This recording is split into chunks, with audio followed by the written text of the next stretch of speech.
Assalamualaikum warahmatullahi wabarakatuh. Innal hamdalillah nahmaduhu wa nasta'inuhu wa nastaghfiruh wa na'udzu billahi min shururi anfusina wa sayyiati a'malina. Man yahdihillahu fala mudilla lahu wa man yudlilhu fala hadiyalah. Wassalatu wassalamu ala rasulillah wa ala alihi wa sahbihi wa man wala, amma ba'd. Alhamdulillah, senantiasa kita panjatkan puja dan puji syukur kehadirat Allah subhanahu wa ta'ala dengan berkat limpahan rahmat dan karunia yang tak terhingga kepada kita semua. Kita masih diberikan kekuatan, masih diberikan kesempatan, wabil khusus nikmat iman sehingga kita hadir di tempat yang penuh barakah ini.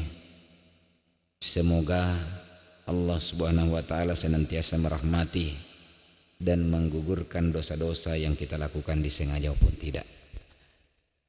Salawat dan salam tercurah kepada baginda Rasulullah Muhammad sallallahu alaihi wasallam, Nabi yang dengan kehadirannya membawa kesejukan, kedamaian, persatuan, Nabi yang menjadi suri tauladan bagi kita semua, dunia hingga akhirat.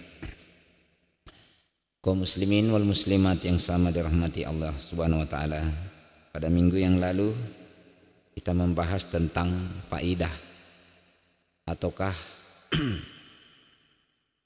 kebaikan apabila salah seorang menjaga salatnya di dunia, maka kelak salat itu akan menjaganya di hari kemudian. Demikian tuntunan Rasulullah Muhammad sallallahu alaihi wasallam kepada kita semua, sehingga perintah wajib yang diwajibkan oleh Allah Subhanahu wa taala ataupun menjadi sunnah Rasulullah Muhammad sallallahu alaihi wasallam itu tidak ada sesuatu dari antara wajib dan sunnah itu selain daripada bermanfaat bagi kita semua. Contoh sederhananya, apabila kita pernah meninggalkan satu kali sholat, maka dengan amalan ataukah kita melaksanakan sholat sunnah 50 rakaat itu sudah bisa atau sudah mampu menutupi satu kekurangan sholat yang pernah kita lakukan. Berarti Allah subhanahu wa ta'ala ini memerintahkan kepada kita semua, apakah itu bentuknya wajib ataukah sunnah, dianjurkan dalam bentuk sunnah, sebenarnya semuanya akan kembali kepada kita semua. Bapak Ibu sekalian yang sama dirahmati oleh Allah Subhanahu wa taala, dalam hadis selanjutnya ini juga berkaitan tentang sunnah. Qala Rasulullah sallallahu alaihi wasallam, "Iza ataita madja'aka fatawadda wudu'aka lis-shalah. Tsumma taji'a ala shikkikal aiman. Tsumma qul Allahumma aslamtu wajhi ilaika fawwadtu amri ilaika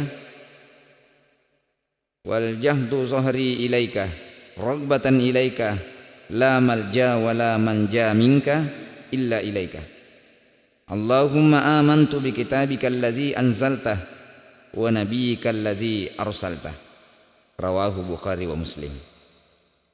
Rasulullah Muhammad sallallahu alaihi wasallam bersabda, "Iza ataita madja'aka," apabila kalian mendatangi tempat pembaringan atau tempat tidur kalian, fatawadda wudu'aka lis-shalah, maka hendaklah kalian mengambil air wudu sebagaimana air wudunya orang yang mau sholat. Summat taji'ah ala shikkikal aiman, kemudian baringlah di tempat tidur itu dengan posisi jantung di sebelah kiri. Berarti kalau kita baring itu posisi tangan kanan kita ini berada di bawah dada kiri kita. Nah, itu bentuk tidurnya Rasulullah Muhammad SAW. Dia baring, barunya seperti begini dalam kondisi baring. Itu. Summakul, kemudian ucapkanlah sebuah doa. Allahumma aslamtu wajhi ilaika. Ya Allah, ya Tuhan kami, aku hadapkan diriku atau wajahku hanya kepadamu. Fawawwatu amri ilaika, aku juga menyerahkan segala urusanku terhadapmu. Waljahtu zahri ilaika, dan aku memohon perlindungan darimu. Ragbatan ilaika, serta aku memohon pahala darimu. La malja wa la manja minka,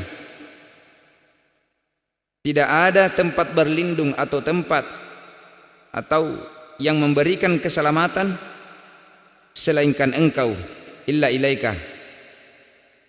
Allahumma amantu bi kitabika allazi anzaltah, ya Allah, aku beriman kepada kitab yang engkau turunkan. Wa nabiyyika allazi arsaltah, dan juga aku beriman terhadap seluruh nabi yang pernah engkau utus. Rawahu Bukhari Muslim. Rasulullah Muhammad sallallahu alaihi wasallam menekankan kepada kita semua, apabila kita hendak tidur, itu disunnahkan oleh Rasulullah Muhammad SAW mengambil air wudu sebagaimana kita ketika wudu untuk sholat. Apa faedahnya? Itu kalau kita berwudu sebelum datang ke pembaringan kita, maka apabila seseorang tidur dalam kondisi ia punya wudu, maka Allah Subhanahu wa taala dalam hadis lain itu menurunkan malaikat kepadanya untuk menjaga orang tersebut sampai ia bangun. Kenapa seperti demikian? Sebab malaikat itu akan hadir kepada diri kita dalam kondisi kita sedang terjaga ataukah dalam kondisi kita sedang memiliki wudu itu, menjadi penjaga bagi diri kita. Maka orang yang berwudu sebelum tidur itu akan diberikan ketenangan di dalam dirinya lahir dan batin. Nah, makanya salah satu cara untuk menghindari seperti gangguan tidur atau mimpi-mimpi buruk, maka hendaklah kita berwudu. Nah, karena kenapa? Otot-otot ataukah kemudian saraf-saraf di dalam diri kita yang tersentuh air wudu itu kemudian akan menjadi pelindung bagi kita yang dapat berefek pada ketenangan pikiran dan ketenangan hati kita, sehingga kalau kita tidur itu kualitasnya tidur kita bagus. Kualitasnya tidur kita bagus karena kenapa? Ada sentuhan air wudu. Nah gitu.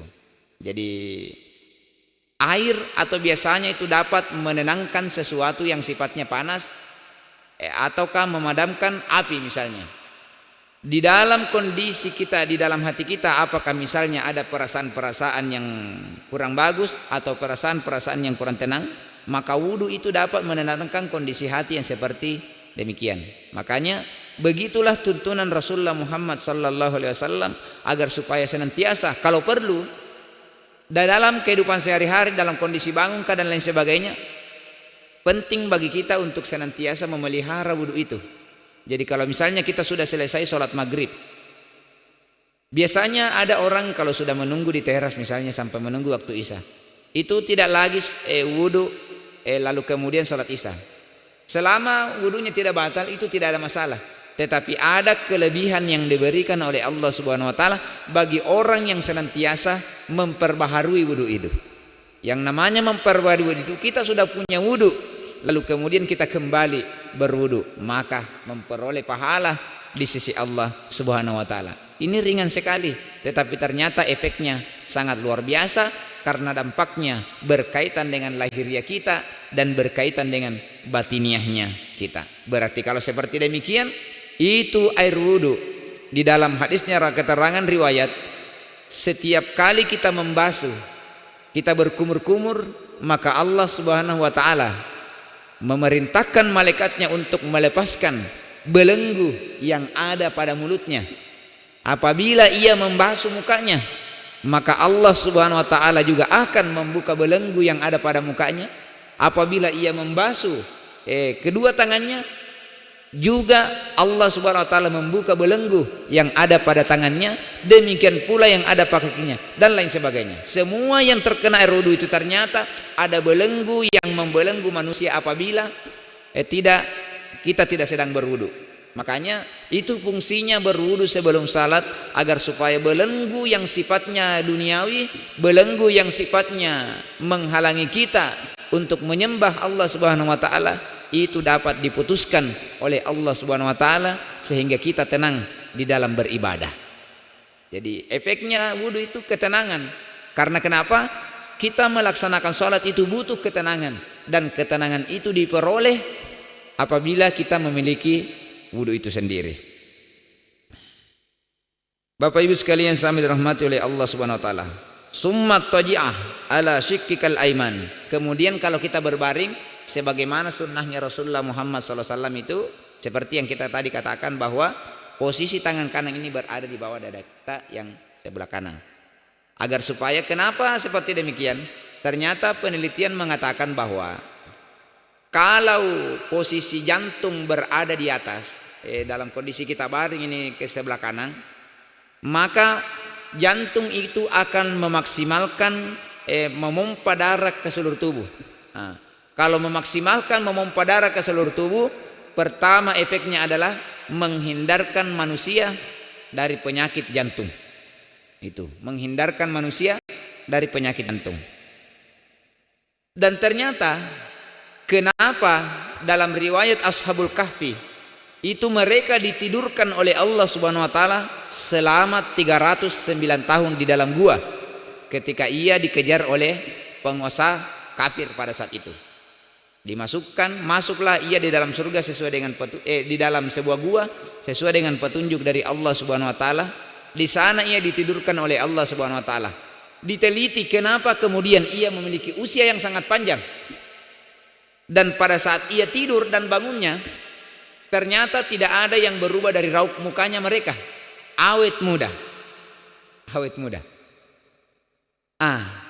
Sampailah sebuah kesimpulan penelitian bahwa ketika mereka tidur itu ternyata posisinya berbaring ke sebelah kanan, di bawah daripada tangan kanannya, itu lebih banyak daripada ia berbalik ke sebelah kiri.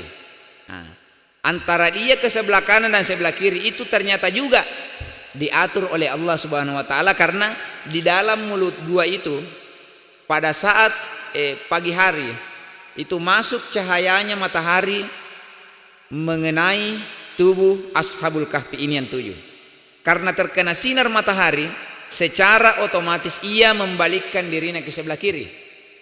Apabila matahari sudah naik, itu tidak lagi terkenal, maka akan kembali posisinya semula ke sebelah kanan. Itu ternyata rahasianya yang membuat ia awet muda dan panjang umur. Ini membuat awet muda dan panjang umur. Berarti kalau kita mau panjang umur, amalkan ini sunnahnya Rasulullah Muhammad sallallahu alaihi wasallam. Bayangkan 309 tahun tidur. 309 tahun tidur itu ternyata dipanjangkan usianya oleh Allah Subhanahu wa taala karena amalan itu. Lalu kemudian di dalam penelitian tersebut mengatakan bahwa faktor yang membuat manusia itu cepat tua karena beban pikirannya terlalu berat. Di mana datangnya beban pikiran yang begitu berat itu? Dari mata dan telinga ini yang paling banyak. Makanya Allah Subhanahu wa taala menonaktifkan sementara telinganya Ashabul Kahfi ini, sehingga karena telinga tidak menerima informasi atau suara-suara dari luar, sehingga pulas betul itu tidurnya Ashabul Kahfi. Ashabul Kahfi tidurnya nyenyak betul. Karena tidurnya begitu nyenyak, sehingga beban yang ada di dalam pikirannya itu tidak ada, meskipun ia sedang dalam masalah karena dikejar oleh penguasa kafir. Itu karena tidak menerima informasi sehingga dinonaktifkan sementara itu otaknya. Tidak ada beban pikiran dalam kondisi ia tidur, makanya nyenyak sekali. Termasuk tidak ada mimpi-mimpi buruk yang terkadang kalau kita mimpi buruk itu kita bangun tengah malam dan sebagainya. Itu pulas betul. tidurnya. Nah, berarti sebenarnya apa yang diperintahkan oleh Allah Subhanahu wa taala kepada kita semua itu sangat bermanfaat luar biasa bagi kita. Nah, biasanya doa yang masyhur kita baca sebelum tidur itu bismikallahumma ahya wa biskimika amut. Tetapi di dalam hadis ini dianjurkan juga oleh Rasulullah Muhammad sallallahu alaihi wasallam, apabila kita sedang menjelang tidur, maka kita mengucapkan doa, Allahumma aslamtu wajhi ilaika. Ya Allah, aku serahkan diriku hanya kepadamu. Kita membutuhkan berserah diri kepada Allah. Karena kenapa? Semua orang yang berserah diri kepada Allah Subhanahu wa taala, itu maka Allah lah yang akan menjadi penjaga bagi kita di dalam tidur. Jadi Allahumma aslamtu wajhi ilaika wa wawwadtu amri ilaika, dan segala urusan-urusan yang ada pada diriku ya Allah aku serahkan kepadamu. Nah, gitu. Kenapa orang susah untuk kemudian terkadang mengalami insomnia, susah sekali tidur? Itu bisa jadi pengaruh pikirannya banyak, urusan-urusan dunianya banyak yang ia pikirkan. Karena banyak beban pikiran yang ia pikirkan, sehingga membebani kehidupannya, membebani pikirannya sendiri. Tidur pun sampai tidak nyenyak, bahkan juga berdampak pada kesehatan manusia. Sehingga kalau orang banyak pikiran itu biasanya naik asam lambung. Karena naik asam lambung banyaklah penyakit-penyakit yang kena kita. Termasuk juga orang cepat tua karena terlalu banyak beban pikirannya. Jadi lepaskan semua itu, serahkan urusan itu sepenuhnya hanya kepada Allah Subhanahu wa taala. Nah, dalam riwayat yang sudah sering kita sampaikan, ada sahabatnya Rasulullah Muhammad sallallahu alaihi wasallam itu dijamin masuk surga. Dijamin masuk surga. Lalu kemudian sahabat lain berkata, apa kira-kira amalannya sahabat ini sehingga dijamin oleh Rasulullah Muhammad sallallahu alaihi wasallam masuk dalam surga? Diteliti sampai ia bermalam di rumahnya 3 malam. Tidak ada amalan-amalan khusus selain sebelum sahabat ini tidur, ia menyerahkan dirinya, menyerahkan segala urusannya kepada Allah, serta memaafkan orang-orang yang menzalimi ia pada hari itu. Nah, karena kalau ada orang yang membenci kita lalu kemudian itu masuk dalam pikiran dan hati kita, timbul pula kebencian, jadikan tidur kita itu tidak nyenyak. Dan ternyata yang diamalkan oleh sahabat ini, itulah yang diamalkan sebelum tidur, sehingga Allah Subhanahu wa taala menjamin orang tersebut masuk di dalam surganya. Makanya banyak-banyaklah memaafkan kesalahan-kesalahan orang, lalu kemudian banyak-banyaklah bahkan serahkan seluruh urusan kita hanya kepada Allah. Kalau kita menyerahkan diri, menyerahkan segala urusan kita hanya kepada Allah, maka tidak ada yang mampu memberikan mudarat kepada kita. Karena kenapa? Yang menjadi pelindung kita adalah Allah Subhanahu wa ta'ala. Wa al jahtu zahri ilaika. Juga kita memohon perlindungan dari Allah Subhanahu wa taala. Jadi kita menyerahkan diri, menyerahkan urusan, lalu kemudian kita memohon perlindungan dari Allah Subhanahu wa taala, ragbatan ilaika. Karena kenapa? Kita memohon diberikan pahala oleh Allah Subhanahu wa taala. Hanya kita tidur saja itu memperoleh pahala. Bayangkan tidur menjadi sebuah ibadah hanya karena mengamalkan amalan-amalan yang sifatnya sederhana sekali. Makanya jadikan tidur kita sebagai ibadah.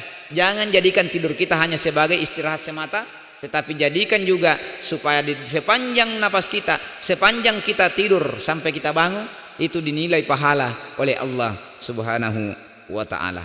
La malja wala manja minka illa ilaik. Tidak ada yang mampu memberikan keselamatan, tidak ada yang mampu memberikan perlindungan selain dari Allah Subhanahu wa taala. Kemudian kita lanjutkan doanya, Allahumma amantu bi kitabikal ladzi anzalta, ya Allah, aku beriman terhadap kitab yang Engkau telah turunkan, wa nabiyyikal ladzi arsalta, dan juga aku beriman kepada seluruh nabi-nabi yang pernah Engkau utus menjadi rasulmu. Maka semoga amalan-amalan sederhana ini dapat menjadi petunjuk bagi kita agar supaya antara ibadah dan non ibadah, atau antara pekerjaan dunia maupun segala pekerjaan akhirat itu semuanya bernilai pahala di sisi Allah Subhanahu wa taala, sehingga menambah pundi-pundi amal perbuatan baik kita. Semoga di dalam setiap amal perbuatan yang mungkin sederhana kita lakukan, di sana ada rahmat dan ridho dari Allah Subhanahu wa taala dan dilipat gandakan pahalanya. Semoga ada manfaatnya. lebih dan kurangnya mohon dimaafkan. Subhanakallahumma bihamdik asyhadu an la ilaha illa anta astaghfiruka wa atubu ilaik.